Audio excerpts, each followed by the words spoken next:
Hey, all you cool busters and bustettes. I'm Ghostbuster Joe, and this is episode 60. Wow, ghost heads, 60 episodes. Right now, I want to introduce you to a gentleman that does a lot of things with his voices that kind of like would make anybody else go, "What in the world?" Introduce yourself, sir. Hi, my name is Korey Durham. I'm a voice actor and impressionist. Awesome, awesome. So, when you do like your impressions, like, have you ever like done it randomly when you're like on the bus or like on the train and you just someone walks by you and you instead of saying like "Hi, sir," you go into like Bugs Bunny's voice like "Hello" like that. I used to, when I managed a convenience store, I also worked we had a Subway with a restaurant within the convenience store, and I would do the drive-through, and I would do voices in the drive-through through the speaker. That was fun. So they'd come through, and I'd be like, Yeah, welcome to Subway, Doc. What can I get for you? stuff like that, and they loved it. So They had a camera on the drive-through, so you could see if there were kids in the car, and if there were kids in the car, I would almost always do some kind of a voice. that's awesome. Like that's cool that you you make the kids in the car feel very like happy and stuff like that. That's well, other reasons why I had to have you on Ghost Head Talk because you do things for people that make them feel good about themselves. You know what I mean? Like, Yeah, I try to. Yeah, I try to. It's just fun. Brings out the kid in adults too. So yeah, that's always fun. yeah. So, out of all your voices, which is the one that you do use the most? um, are you talking about whenever I'm like, what am I hired to do? Yeah. Or Barney from Barney the dinosaur. I've actually been hired a couple of different times to do that. One of them is for a licensed tribute through Mattel. So it's hired. They're licensed through Mattel to be able to do this tribute show, and I'm the voice of Barney in all of those. There's some videos of that on my Instagram and on Facebook and stuff. Oh But wow. I talk like Barney and I love you. I'm so excited. And it's pretty fun. My daughter's a really big Barney fan because I was when I was I grew up in the early '90s, so Barney was like the biggest thing ever at that point. I mean, he actually got a NBC primetime television special at like 6 o'clock at night, which never happens for a kids show. So it was a big deal back in the day, and they're actually bringing it back. There's a new Barney show that's coming out next year, which is pretty crazy. I heard about that and I go to a program for people with disabilities and there's a girl that loves Barney and like Really? yeah, and I'm just like okay, she probably watched the old school 90s one and then you just said that cuz she said it. She's all they're bringing back Barney and I'm like in my head cuz I used to dress up as characters. I was Chuck E. Cheese for a while and I saw the Chuck E. Cheese voice and I was like Chucky's back again. He's Yeah, haunting Chuck me. E. Cheese is back, and Chuck E. Cheese currently is voiced by the guy that sings for Bowling for Soup, Oh wow. and sang the theme song of Phineas and Ferb. So he's the voice of Chuck E. Cheese right now. And, he talks like this right here. Chuck E. Cheese's, where a kid can be a kid. You definitely should say, "Hey Joe, what happened? You haven't been to work for 13 years." Hey, Joe, where you been, man? We've been trying to get a hold of you for 13 years. Haven't showed up to work. I was actually It's all right. You're still part of the family. Oh jeez. Have you ever thought of doing like Slimer's voice or like real Ghostbusters Peter Venkman's voice? I haven't ever tried those. However, I really did like the real Ghostbusters cartoon. I watched a few of them recently with my daughter. My daughter turns 3 next week, and I've pretty much raised her on all the old television shows that I watched as a kid. And she watches some current stuff, but I would say a majority of it is stuff that I've shown her and that she likes because of me. So that's why she's into Barney and things like that. It's to me it's like a generational thing. Like Ghostbusters, He-Man, Ninja Turtles, like Transformers, Barney, stuff like that, it'll never go away. It'll just come with us in Yeah. our different, like Ghostbusters Afterlife. Like, what were Yeah, your that was a takes good on that? movie, actually. I actually didn't dislike it. I was worried I was not going to like it because I really actually did not like the one before that. Mm. That one I was not a fan of, but the new one was not bad. I wish it would have had more of the original characters in it. Like, I wish it had them, more in the movie. But, it was good. Mm. Yeah, I But get it. I still saw like the original Afterlife. I 100 saw times Afterlife better. with my dad in the theater, and I was still COVID masking up because the theater just around that time. I was like, Yeah. so I went. I saw it with my dad. I wore a mask. I cried. My mask on the top was all wet. My dad's like, "Why does your mask look wet?" I don't know. I drank a soda. In my head, I sounded like what's his name? I don't know what's wrong in my voice. Like what's his name from American Dad? It sounded like that in the car. Oh, okay, okay. I know you're talking about, but I can't think of his name. You're The, talking about the. Are you talking about the alien? no, the chubby kid, the one that's the really Oh, the chubby. chubby kid. Oh, okay, okay. No, I don't remember his name. I I can't think haven't of his seen a name whole either, lot but of I was American like, Dad. I sounded like him. I was like, right, I don't know what happened, Dad. I just my mask got wet. I think I drank too much soda. That's what I felt like. Oh my gosh. Yeah. Yeah, the original Ghostbusters will always be the best. Yeah. I mean, the first one's like iconic, and Mm. the second one, I still like the second one really, really well. Even though a lot of people don't like it as much. I mean, obviously it's not as good as the original first one, but I still like it a lot. I grew up as a kid. We had them on VHS, and I wore those tapes out. So I wish I had the sound wave. I wouldn't get reported saying, "Did we just become best friends?" Yes. I was like, I'm another person that I loved Ghostbusters too, even though I was yeah. scared shitless of the Scaleri brothers. Like Oh yeah. someone I told my dad, so I have to go to court. I'm like, what's wrong? All I can think is Yeah, they're gonna no, come flying out of the fucking benches and take my dad out. Like, yeah, that's a cool scene though. The whole courtroom scene at the beginning. I love that part. That's a good one. I wrote a Ghostbusters fan fiction, and there's a scene that I like took like little snippets, like someone sewing a jacket, little snippets off and put it on something else. There's a scene in my story that we go to the an arena in Wilkes-Barre, Pennsylvania, for a wrestling event, and it touches on what happened in the courthouse. Like it has the same, like the new Coke taste, but it's the old. It's comes from the old Coke, but it's not. You know what I mean? Like we're at Yeah. the wrestling event, the ghosts take over the event, and they're like, "What are we gonna do?" And I go, I open my backpack and I move my sweatshirt, and I put the and the guys all look at my backpack and they're like, "Joe, how the hell did you sneak 3 unlicensed nuclear accelerators into a sporting arena?" And I'm like, "I don't know. They were a fan of Ghostbusters." Are you serious, Joe? You snuck those in an arena.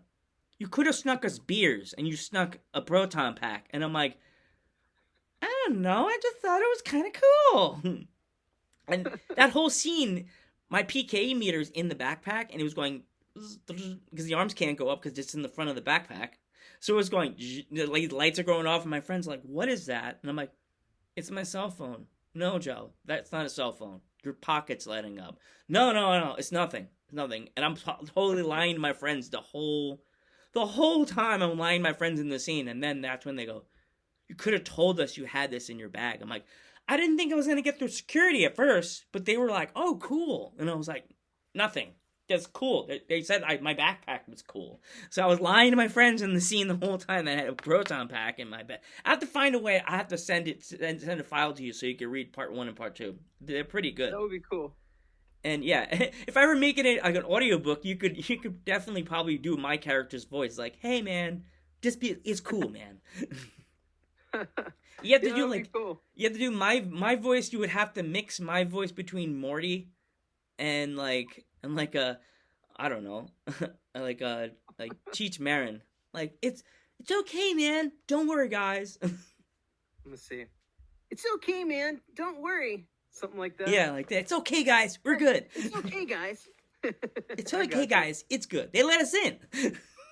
Because everybody's like, this kid I knew when I was back in the day, we went to a wrestling event. I went to a Yankee game, and he was like, my old YouTube persona was Joe the Greeter, and I used to go, "Hi fans, it's me, Joe the Greeter," and he turned and looked at me, and he's like, "Want to hear your voice?" And I'm like, depending on what you're doing, and he went like this, "Hi fans, it's me, Joe the Greeter, and you're watching Ghost Head Talk," and he was like, I was like,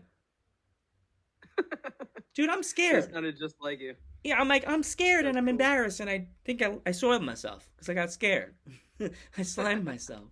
All right, let's do some impressions.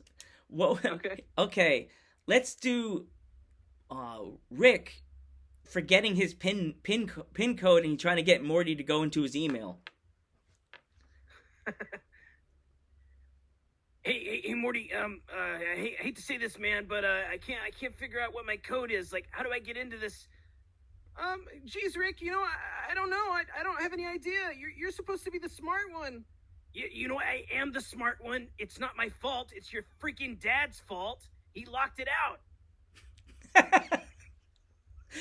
I've never been super great at improv, but there you go. It's like one of my favorite things to do. I love, like, if anybody does Improv. voices, I'm always like, okay, let's see if we can do this. Giving me a scenario. Yeah. All right. If any of my Ghost Head fans want to find you on social media, where can they find you? I'm on Instagram.